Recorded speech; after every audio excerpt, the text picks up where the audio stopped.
C'est à la demande de la République démocratique du Congo qui en est des membres que la 37e session extraordinaire du Conseil des droits de l'homme des Nations Unies s'était élue le vendredi 7 février dernier à Genève, en Suisse. Selon les porte-parole du gouvernement congolais Patrick Muyaya, plus des 2/3 des 47 membres de ce conseil ont accédé à la demande de la République démocratique du Congo. À l'issue de cette session, le Conseil des droits de l'homme de l'ODI a demandé au Rwanda de cesser tout soutien aux rebelles du M23 et de retirer les forces rwandaises de la défense RDF de la RDC. Le Conseil a promis d'envoyer une mission d'enquête internationale pour faire la lumière sur les massacres perpétrés par l'armée rwandaise à Goma, au nord Kivu, dans l'est de la RDC. Kinshasa attend la concrétisation des pieds fermes. C'est pour la première fois, avec la répétitivité de crimes que nous avons dans l'est de la RDC, que la plus haute instance de droits de l'homme mondiale décide d'avoir d'abord une mission qui viendra immédiatement pour faire l'établissement de faits. Ça veut dire le carnage dont on parle quotidiennement de plus de 3000 compatriotes a été précédé par des bombardements sur des camps des déplacés, des bombardements sur des écoles, des attaques sur le membre de la MONUSCO, des attaques sur les forces de la SAMI RDC. Il y a eu un étrange mélange des crimes commis de manière claire par les militaires et les soldats rwandais qui étaient dans cette opération dans la province du Nord Kivu, spécifiquement à Goma.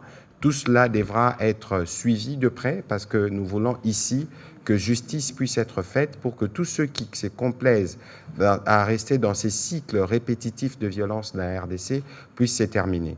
La RDC est engagée sur tous les fronts, surtout diplomatique aussi. Au même moment que se tenait la 37e session extraordinaire du Conseil des droits de l'homme de l'ODI à Genève le vendredi 7 février dernier, une autre délégation avait représenté les pays au sommet conjoint de la communauté de développement de l'Afrique australe SADC et la communauté d'Afrique de l'Est, East African Community, tenue à Dar es Salaam, en Tanzanie, 17 au 8 février 2025. À l'issue de ces rendez-vous diplomatiques, les dirigeants de ces deux organisations sous-régionales ont appelé à cesser les faits immédiats dans l'est de la RDC. À la question de savoir si les Rwandais vont respecter cette résolution, Kinshasa est prêt à toute éventualité, a dit le porte-parole du gouvernement. Nous condamnons toute forme de discours de haine contre n'importe quelle communauté.